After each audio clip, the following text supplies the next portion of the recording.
यह पाणिनि शिक्षण संस्थान के CGPSC मेंस हिंदी की क्लास है। पिछले क्लास में हमने विसर्ग संधि पर चर्चा की थी। संधि कंप्लीट हो गया था, है ना। विसर्ग संधि के उदाहरण देना बचा था आप लोगों को, है ना। ठीक है, तो वो उदाहरण मैं आपको दूंगा। तो आज हम समास पर चर्चा करते हैं। समास से 4 नंबर का प्रश्न आता है CGPSC मेंस में। तो 2 तरह के प्रश्न आते हैं, समास का नाम लिखने और समास विग्रह करने, है ना। तो चलिए देखते हैं समास, मूलभूत चीज़ों को देखते हैं और उसके बाद फिर क्रम से आगे बढ़ते जाएंगे। तो देखिए, समास किसे कहते हैं। समास 2 शब्दों के मेल से एक नया शब्द बनने की प्रक्रिया क्या कहलाती है। समास 2 शब्द मिलते हैं और उन दोनों के मिलने से एक नया शब्द बनता है। इस पूरी प्रक्रिया का नाम क्या है, समास है। तो समास की परिभाषा 2 नंबर में पूछा जा सकता है ना। तो आप क्या लिखेंगे, 2 शब्दों के मेल से एक नया शब्द बनता है, इस प्रक्रिया को समास कहते हैं। उदाहरण दे देना, जैसे गंगा का जल बराबर गंगा जल।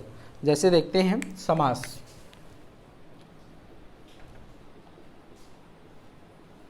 उदाहरण में क्या लिखोगे आप, क्या लिखोगे परिभाषा। 2 शब्दों के मेल से एक नया शब्द बनता है, इस प्रक्रिया को समास कहते हैं। उदाहरण दे देना, उदाहरण गंगा का जल बराबर गंगा जल। ठीक है, क्या दे देना उदाहरण, गंगा का जल बराबर गंगा जल। इसके अतिरिक्त और कोई भी परिभाषा समास से नहीं पूछी जाएगी। अलग अलग प्रकार के समास की परिभाषा भी नहीं पूछी जाएगी। अब देखते हैं समास के मूलभूत चीज़ों में क्या है। तो जब हम किन्हीं 2 शब्दों में समास करते हैं, किन्हीं 2 शब्दों में क्या करते हैं, समास करते हैं, तो उन दोनों के मध्य स्थित जो भी है वो कारक चिन्ह हो, अव्यय हो या कुछ और हो, उसका क्या हो जाता है, लोप हो जाता है। ठीक है, जैसे यहाँ पर देखते हैं इस उदाहरण में गंगा का जल। यहाँ 2 शब्दों में समास हुआ है, एक गंगा और दूसरा जल।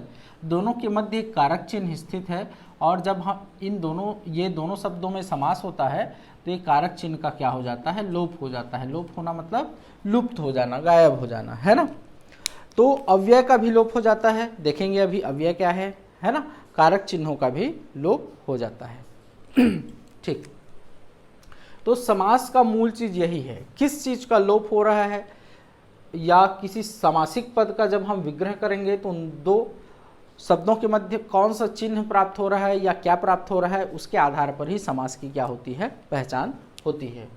ठीक है, तो आते हैं और कुछ चीज़ों में।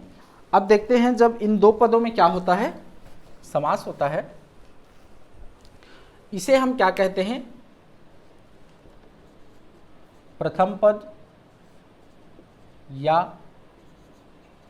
पूर्व पद कहते हैं। इसे क्या कहते हैं, द्वितीय पद या उत्तर पद कहते हैं। ठीक है, इसे हम क्या कहते हैं, तृतीय पद या सामासिक पद या समस्त पद या अन्य पद। ठीक है, ये नाम है, इसको ध्यान में रखिएगा। ठीक, पद क्यों कह रहे हैं, शब्द को ही क्या कहते हैं, पद कहते हैं। लेकिन स्वतंत्र रूप से शब्द जब स्वतंत्र रहते हैं, अकेले रहते हैं, जैसे राम बस कह दूं तो राम शब्द है ना, राम क्या है, शब्द है। लेकिन जब मैं क्या कहूं, राम का पुत्र, तो अब राम का प्रयोग हमने वाक्यांश में कर लिया, तो अब राम क्या कहलाएगा, पद कहलाएगा। तो जब हम शब्द का प्रयोग किसी वाक्य या वाक्यांश में करते हैं तब शब्द जो है वो पद कहलाने लगता है ना। ठीक, तो यहाँ गंगा का जल में ये क्या है, दोनों पद हैं और उससे एक नया पद बना गंगा जल, है ना। ठीक, तो चलिए देखते हैं, ये समास की परिभाषा हो गई, आधारभूत चीजें हो गई। अब देखते हैं समास के प्रकार। तो समास के 6 भेद या प्रकार हैं। अगला क्या देख रहे हैं हम, समास के प्रकार। तो समास के 6 भेद या प्रकार हैं। नाम लिखिएगा आप लोग। पहला है तत्पुरुष समास, सभी पर अलग अलग चर्चा करेंगे हम लोग। दूसरा कर्मधारय समास। तीसरा बहुव्रीहि कहाँ पहुँच गए, द्विगु समास। चौथा द्वंद्व समास। ध्यान रखिएगा, द्वंद्व कैसे लिखेंगे आप, ऐसा, द्व है, द के नीचे व, और द्विगु भी ऐसा लिखेंगे, द्विगु नहीं, है ना। पांचवा अव्ययी भाव समास। अव्ययी है ना, अवयवी नहीं लिख देना है, अवयवी लिख देते हैं कई लोग, है ना। फिर बहुव्रीहि समास। ध्यान रखना, बहुव्रीहि ऐसा लिखा जाता है ना, ह में छोटी की मात्रा। कहीं कहीं पर इसको व को ब भी कर देते हैं, वो भी ठीक है, कोई दिक्कत नहीं है। बहुव्रीहि कर देते हैं, है ना, वो भी ठीक है। बहुव्रीहि कर रहे हैं, वो भी ठीक है। तो 6 प्रकार हैं यह समास के, है ना। तो देखते हैं सबसे पहले तत्पुरुष समास। क्या है तत्पुरुष समास, उसकी पहचान क्या है, कैसे पहचानेंगे, विग्रह कैसे करेंगे, है ना, ये सब चीज़ें देखते हैं। तो पहला आते हैं तत्पुरुष समास में।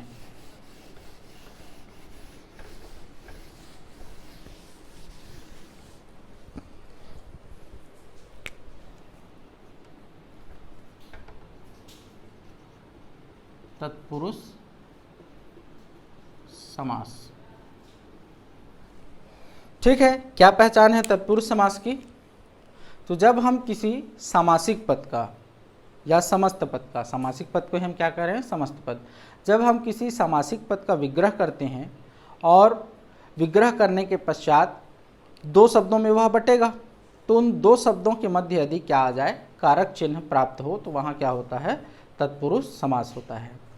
जब हम किसी सामासिक पद का विग्रह करते हैं तो विग्रह करने के पश्चात हमें जो 2 शब्द प्राप्त होगा, उन 2 शब्दों के मध्य यदि कारक चिन्ह प्राप्त हो, तो वहाँ कौन सा समास होता है, तत्पुरुष समास होता है। उदाहरण देखते हैं, जैसे अभी हमने देखा था गंगा जल। अब जब हम इस सामासिक पद का क्या करेंगे, विग्रह करेंगे, तो केवल हमको गंगा जल अलग अलग प्राप्त नहीं होगा, इनके बीच में और क्या प्राप्त होगा, का नामक कारक चिन्ह, तो गंगा का जल। तो जब ये कारक चिन्ह प्राप्त होता है विग्रह करने पर, तो वहाँ कौन सा समास होता है, तत्पुरुष समास होता है। ठीक है, अब देखते हैं कारक चिन्ह कौन कौन से हैं। ठीक है, तो उसको भी नोट कर लेते हैं। पहले एक किनारे में मैं लिख देता हूँ,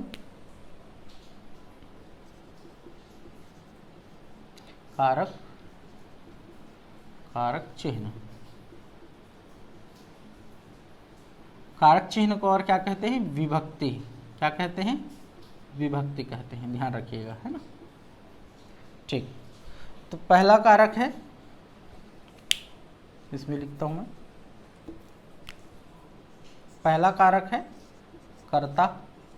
कर्ता कारक का चिन्ह क्या है, ने या कुछ भी नहीं। कुछ भी नहीं को मैं 0 लिख रहा हूं, है ना।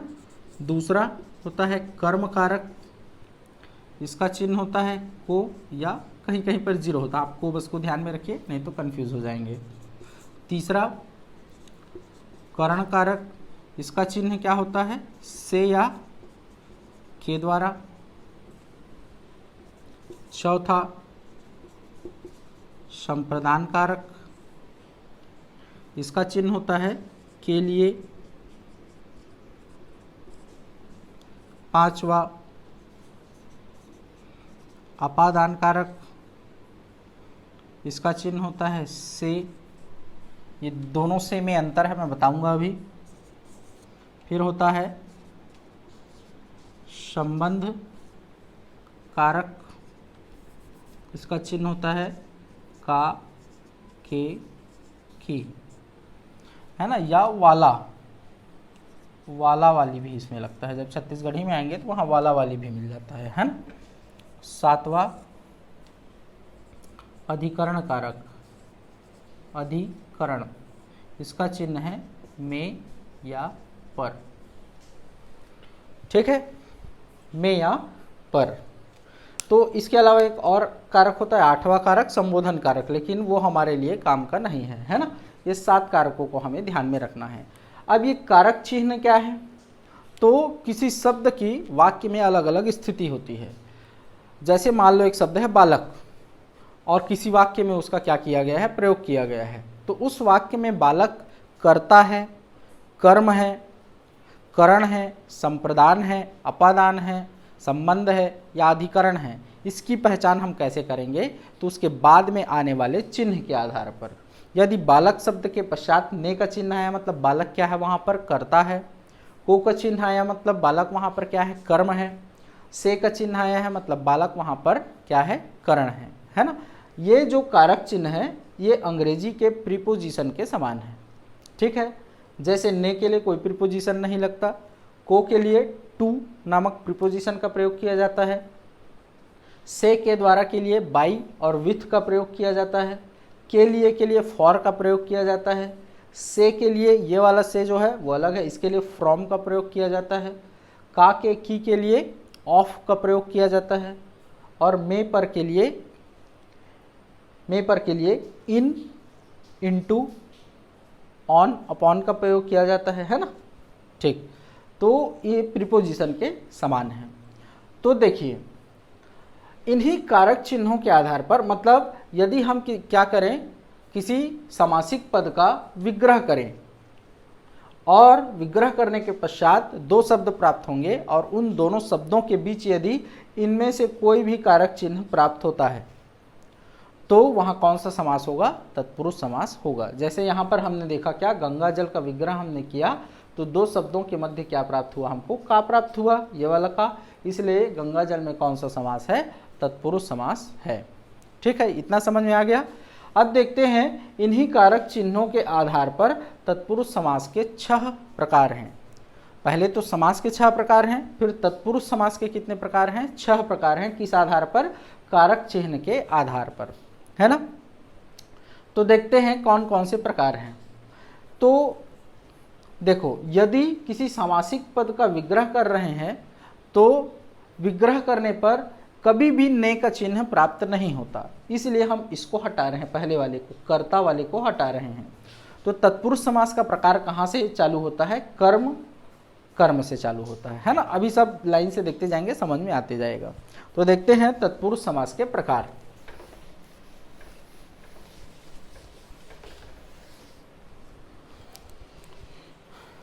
तो पहला प्रकार में हम आते हैं। तो कितने प्रकार हैं? 6 प्रकार हैं। किस आधार पर? कारक चिन्ह के आधार पर। प्रकार वगैरह नहीं पूछेगा आपको, मेंस में कुछ भी नहीं पूछता इस तरह से। केवल क्या पूछेगा?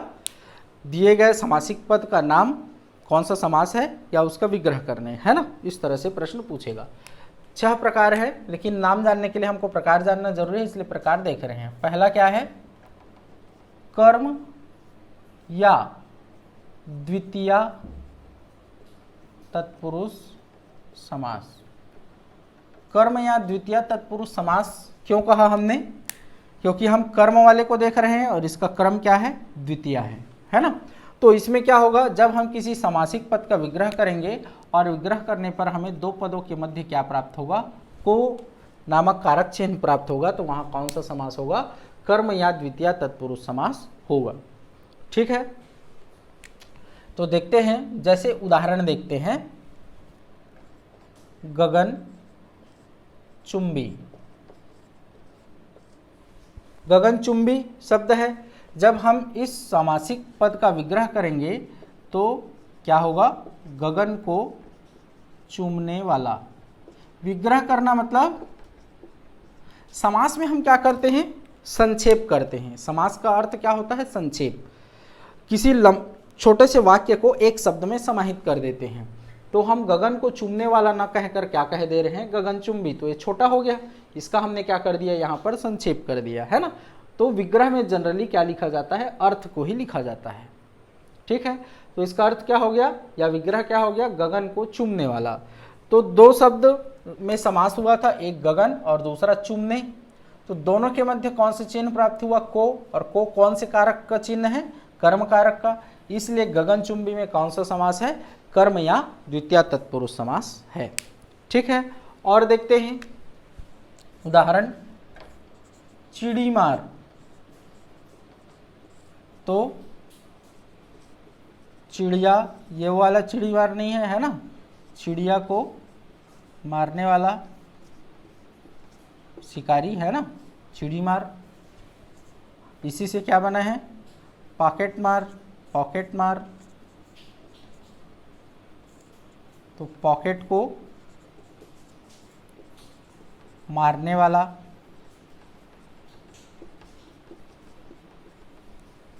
यहां मारने से अर्थ चुराने से है ना।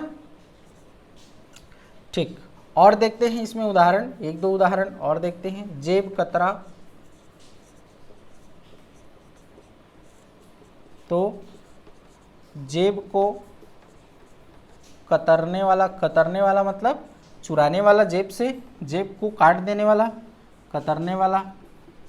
तो जहाँ जहाँ किसी समासिक पद का विग्रह करने पर को चिन्ह प्राप्त हुआ, मतलब वहाँ कर्म या द्वितीय तत्पुरुष समास होता है। ठीक है, इसमें और भी उदाहरण है, मैं लास्ट में सारे तत्पुरुष समास के प्रकार को पढ़ाने के पश्चात उदाहरण दूंगा, आप लोग बना के देखिएगा, है ना। ठीक, अगला आते हैं दूसरे नंबर पर, दूसरा प्रकार है, उसमें आते हैं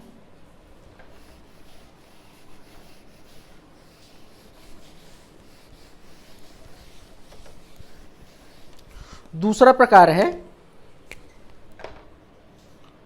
करण या तृतीया तत्पुरुष समास। तो करण का चिन्ह क्या है, से या के द्वारा। से का चिन्ह एक बार और आया है यहाँ पर, एक यहाँ वाला देख रहे हैं, यहाँ पर भी। तो यहाँ पर जो से का चिन्ह है उसका प्रयोग साधन या कारण के लिए किया जाता है। जैसे मैं बस से आया, बस से आया, से का प्रयोग हो रहा है। तो यहाँ आने का साधन क्या था, बस। तो यहाँ कौन से का प्रयोग किया गया है, ये, क्योंकि बस क्या है, साधन है। कारण, वह ज्वर से मर गया, वह ज्वर से मर गया, यहाँ भी हमने से का प्रयोग किया। घटना क्या हुई, मरने की, और उसका कारण क्या था, ज्वर। तो यहाँ कारण बता रहे हैं, तो मतलब कौन से का प्रयोग हो रहा है, ये वाले से का। ठीक है, किसी के द्वारा किसी चीज की रचना की गई है तो वहां भी इसी से का प्रयोग होता है। ठीक है, इस से का प्रयोग अलग होने के अर्थ में होता है। जैसे पेड़ से पत्ता गिर गया, तो पेड़ से पत्ता गिर गया, पेड़ से पत्ता अलग हुआ, तो वहां पर कौन से का प्रयोग होता है। भय के अर्थ में इसका प्रयोग होता है से का, अभी आएंगे इसमें, अभी इसको देखते हैं। इसका प्रयोग किसके लिए होता है, कारण, साधन या किसी के द्वारा कोई रचना वगैरह करने पर, है ना। ठीक, तो देखते हैं इसमें सरल उदाहरण। तो ज्वर पीड़ित, जब हम इसका विग्रह करेंगे तो क्या बनेगा, ज्वर से पीड़ित। तो से का चिन्ह आया, और ये से का प्रयोग कारण के लिए किया जा रहा है, ज्वर कारण है इसका, पीड़ा का, है ना। तो यहाँ पर कौन सा समास है, तृतीया या करण तत्पुरुष समास है। इसी में और देखते हैं, तो अकाल पीड़ित, अकाल से पीड़ित, क्या बनेगा, अकाल से पीड़ित। ठीक है, और इसमें देखते हैं तुलसीकृत, तुलसी मतलब तुलसीदास, कृत मतलब किया गया, मतलब बनाया गया, रचना किया गया, है ना। तो तुलसी से कृत या तुलसी द्वारा कृत, है ना, ऐसा भी लिख सकते हैं, तुलसी से कृत। और भी उदाहरण है, सराहत। तो सर, सर मतलब बाण, है ना, और आहत मतलब चोट लगना। तुम्हारी बातों से मैं आहत हुआ बोलते हैं, है ना। तो सर से आहत, तो आहत होने का कारण क्या है, बाण। तो सर से आहत, या साधन है, ये समझ लो, बाण साधन है। तो सर से आहत, यहाँ कौन सा समास हुआ, कर्ण तत्पुरुष समास हुआ। ठीक है, अब देखते हैं एक चीज, यहाँ आप देख रहे होंगे, यहाँ दोनों के मिलने से एक नया शब्द बना है लेकिन आ गायब हो गया है। तो यहाँ ध्यान रखिएगा, समास होने के पश्चात यदि संधि की संभावना है तो संधि भी हो जाता है। जैसे समास हुआ तो इसका लोप हो जाएगा, किसका? विभक्ति चिन्ह का, कारक चिन्ह का लोप हो जाएगा। बचा क्या? सर और आहत। अब इन दोनों में समास होने की संभावना है, दीर्घ स्वर संधि, तो इसीलिए यहाँ पर क्या हो गया? सराहत हो गया, है ना। तो जहाँ समास के पश्चात संधि की संभावना है तो वहाँ संधि हो जाती है। ठीक है, ठीक। अगला देखते हैं, अगला प्रकार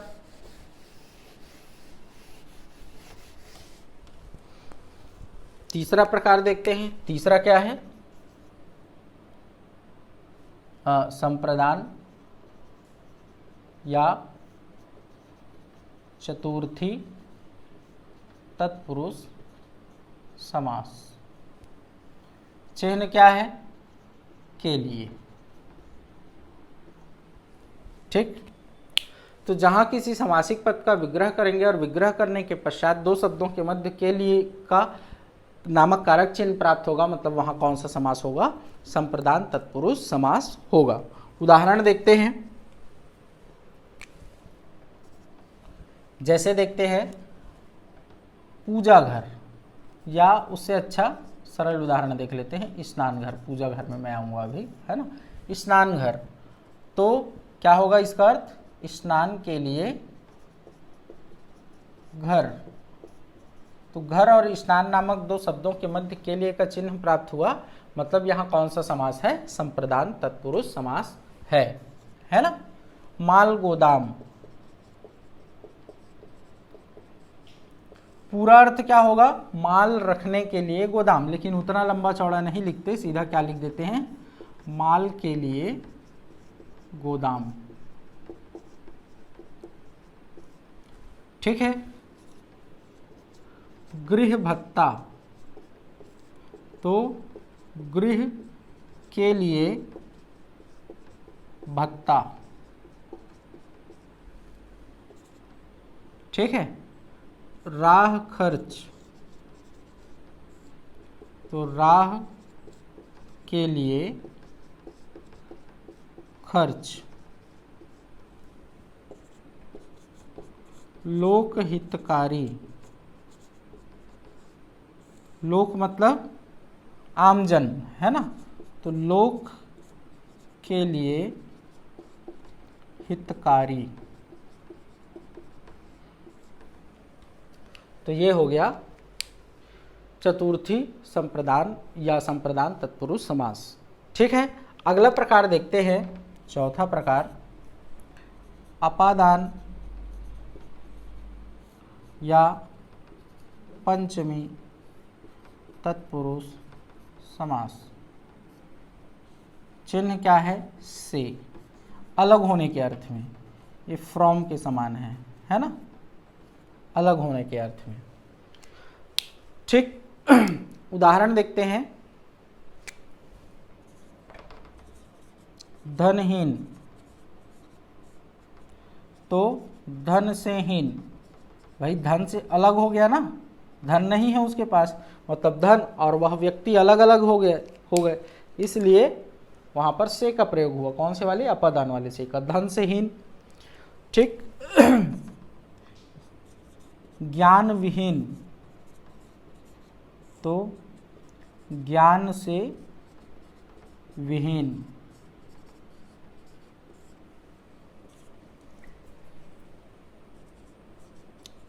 आचार रहित, आचार मतलब आचरण, आचार से रहित। ठीक है। रहित मतलब अलग होना, नहीं होना उसके पास। ठीक। पथ भ्रष्ट, पथ से भ्रष्ट। भ्रष्ट मतलब भटका हुआ, भ्रष्ट मतलब भटका हुआ, राह से भटका हुआ, मतलब मार्ग अलग हो गया और वह भटक गया, तो दोनों अलग अलग हो गए, तो वहां ये वाला से, है ना। और एक होता है पदच्युत, पद से च्युत। च्युत का अर्थ ही क्या होता है? अलग हुआ, उतरा हुआ। पद से जो उतर जाए या पद से जो अलग हो जाए, उसी को क्या कहते हैं? पदच्युत च्युत कहते हैं, है ना। तो एक और देखते हैं, यहां देख लेते हैं उसको, है ना। धर्म विमुख, विमुख मतलब उल्टा हो जाना, धर्म जिस दिशा में जा रहा है उसके उल्टे दिशा में, है ना। तो धर्म से विमुख,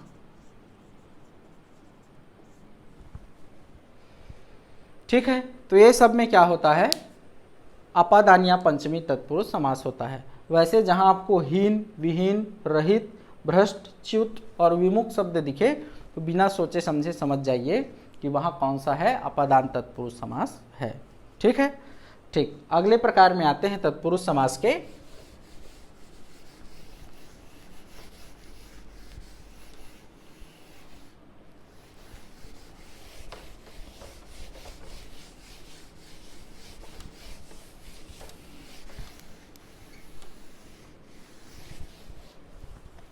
अगला देखते हैं क्या है, पांचवा, षष्ठी, इसका नाम क्या है, संबंध या षष्ठी तत्पुरुष समास। चिन्ह क्या है, का, के, की। जहां किसी समासिक पद का विग्रह करें और दो पदों के मध्य या दो शब्दों के मध्य का, के, की में से कोई भी चिन्ह प्राप्त हो तो वहां क्या होता है, संबंध या षष्ठी तत्पुरुष समास होता है, ठीक है।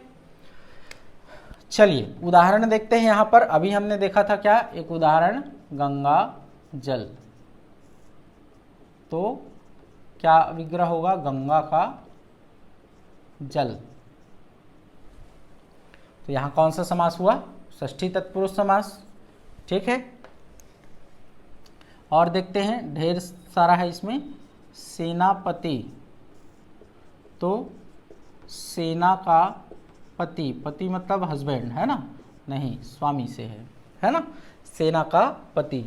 ऐसे ही राष्ट्रपति, राष्ट्र का पति, राष्ट्रपिता, तो राष्ट्र के पिता या राष्ट्र का पिता भी कर सकते हो, राष्ट्र के पिता, है ना। देश रक्षक, क्या बन जाएगा, देश का रक्षक। इसके अलावा एक ये वाला भी इसमें चलता है, नरेंद्र, नर मतलब मनुष्य और इंद्र मतलब राजा, तो नरों का इंद्र, नरों मतलब मनुष्यों का, इंद्र, इंद्र मतलब राजा, नरों का इंद्र, या नरों के इंद्र भी लिख सकते हो, कोई दिक्कत नहीं है उसमें, है ना, नरेंद्र।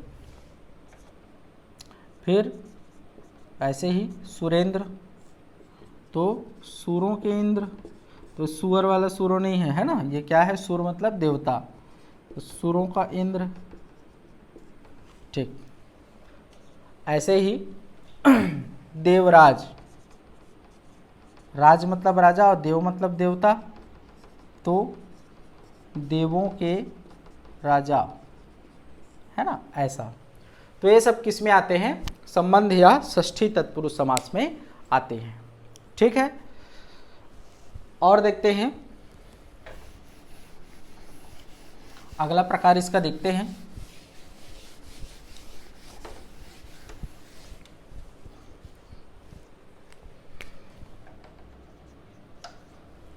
सातवां प्रकार है, सातवां नहीं छठवां प्रकार होगा, अधिकरण या सप्तमी तत्पुरुष समास। अधिकरण या सप्तमी तत्पुरुष समास, चिन्ह क्या है, में और पर, है ना। तो जहां किसी सामासिक पद का विग्रह करने पर में या पर का चिन्ह आए तो वहां क्या होता है, अधिकरण या सप्तमी तत्पुरुष समास होता है। में का प्रयोग कहाँ होता है, जनरली मैं बता दे रहा हूँ, किसी कला, युद्ध आदि में दक्षता को बताने के लिए, है ना। जैसे व्यवहार या आचार कुशल, जैसे कोई आचरण में उसकी दक्षता है, मतलब अच्छा आचरण करता है, या शास्त्र कुशल, शास्त्र में कुशल, किसी शास्त्र को अच्छे से जानता है, तो यहाँ शास्त्र में कुशल होता है ना, शास्त्र का कुशल या अन्य कोई चिन्ह नहीं लगता, ध्यान रखिएगा।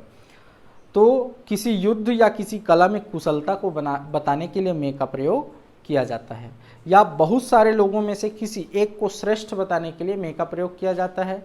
जैसे देखते हैं सर्वोत्तम, सर्व में उत्तम, सभी में उत्तम, तो सभी लोगों में से एक क्या है, उत्तम है, तो सभी लोगों में से किसी एक की बात बताने के लिए में का प्रयोग किया जाता है। उदाहरण देखते हैं, जैसे देखते हैं पहले वाले से हमने क्या बताया, शास्त्र कुशल, है ना, क्या बनेगा, शास्त्र में कुशल। वीणा दक्ष, वीणा में, वीणा बजाने की कला में, वीणा में दक्ष, है ना। युद्ध वीर, युद्ध करने की कला में वीर, तो युद्ध में वीर। ऐसे ही कला कुशल, तो कला में कुशल, है ना, इस तरह से होता है। इसके अलावा मैंने बताया बहुत सारे लोगों में से किसी एक को बताने के लिए, तो पुरुषोत्तम, तो पुरुषों में उत्तम, पुरुष मतलब मनुष्य से है यहाँ, है ना, मनुष्यों में उत्तम, सभी मनुष्यों में कोई एक उत्तम है, तो बहुत सारे लोगों में से एक को बताने के लिए इसका प्रयोग किया जाता है ना, पुरुषों में उत्तम। ऐसे ही नराधम, नर मतलब मनुष्य, नरों में अधम, अधम मतलब नीच, उत्तम का उल्टा क्या होता है, अधम, नरों में अधम, अधम मतलब नीच, तो नरों में अधम, बहुत सारे लोगों में से कोई एक है अधम, तो बताने के लिए। इसके अलावा सामान्य अर्थों में भी में का प्रयोग होता है, जैसे ध्यान मग्न, तो ध्यान में मग्न, है ना। गृह प्रवेश क्या हो जाता है, गृह में प्रवेश, तो ऐसे सामान्य अर्थों में भी में का प्रयोग होता है। तो ये अधिकरण तत्पुरुष समास है। अब पर बचा है, इसमें पर को भी देख लेते हैं, है ना। तो कहीं कहीं पर में का प्रयोग नहीं होता, पर का प्रयोग होता है। जब आप सामान्य मतलब आपकी दिनचर्या में जब आप किसी से वार्तालाप करते हैं तो जनरली आपको अपने आप ही पता होता है कहाँ में लगाना है, कहाँ पर लगाना है, तो वैसे ही आपको पता चल जाएगा, है ना। जैसे देखते हैं आप बीती, तो आप में बीती नहीं बोलते, है ना, क्या बोलते हैं, आप पर बीती।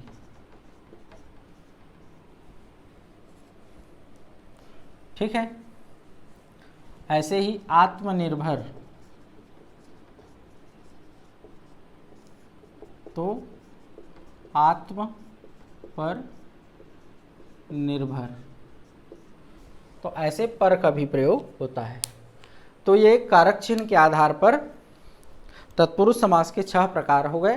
कर्म तत्पुरुष समास, करण तत्पुरुष समास, संप्रदान तत्पुरुष समास, अपादान तत्पुरुष समास, संबंध तत्पुरुष समास और अधिकरण तत्पुरुष समास। ये प्रकार पढ़ना इसलिए जरूरी है कि मान लो आपको क्या दे दिया, गंगा का जल, इसका विग्रह, गंगा जल का विग्रह कीजिए, या क्या दे दिया, शास्त्र कुशल का विग्रह कीजिए, तो विग्रह करने के लिए कौन सा चिन्ह लगेगा, है ना। वैसे तो सामान्यतः अपने आप ही पता चल जाता है, लेकिन पढ़ लेते हैं तो ज़्यादा आसान हो जाता है। तो कौन सा चिन्ह लगेगा यह जानने के लिए हमें प्रकार पढ़ना जरूरी है। ठीक है। दूसरी बात, मान लो ये पूछा कि युद्ध कुशल में कौन सा समास है, तो आप केवल ये लिख के आ जाएं कि तत्पुरुष समास, तो ठीक है, कोई दिक्कत नहीं है, नंबर मिलेगा। लेकिन मान लो आपके आगे पीछे 5-5 लोगों ने प्रकार बता दिया है तत्पुरुष समास का। क्या प्रकार, कि अधिकरण तत्पुरुष समास, है ना। तो यहाँ पर समस्या हो जाएगी, हो सकता है आपको थोड़ा कम नंबर मिले। वैसे जानना ज़रूरी है, कई चीज़ों में काम आता है, ठीक है। तो इसको देखिएगा, मैं कुछ उदाहरण दे देता हूँ, आप लोग घर में बना के देखिएगा, है ना। मैं उसका उत्तर अगले वीडियो में बताऊँगा, ठीक। तो लिखिए आप लोग मुंह तोड़। इसमें आपको क्या करना है, विग्रह करना है और समास का नाम बताना है, तत्पुरुष समास का कौन सा प्रकार है। विग्रह करेंगे तो पता चल जाएगा, है ना। मुंह तोड़, फिर रस भरा, अमरस,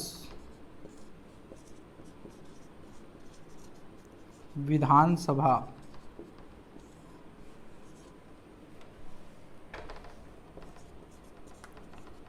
सेनाध्यक्ष,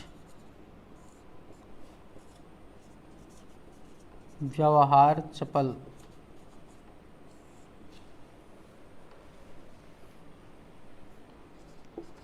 वनवास,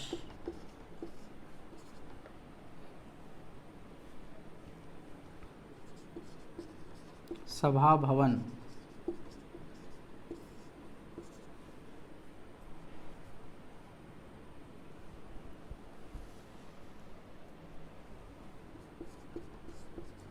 गिरहकट,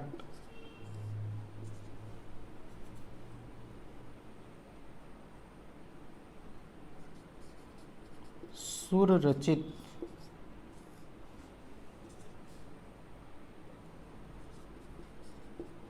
रामानुज,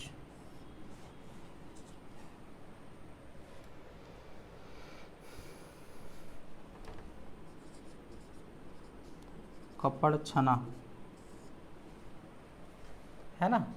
इतना को बना के देखिएगा आप लोग, बन रहा है कि नहीं, कौन सा प्रकार है तत्पुरुष समास का, ठीक है। तो चलिए अगले वीडियो में पुनः मिलते हैं।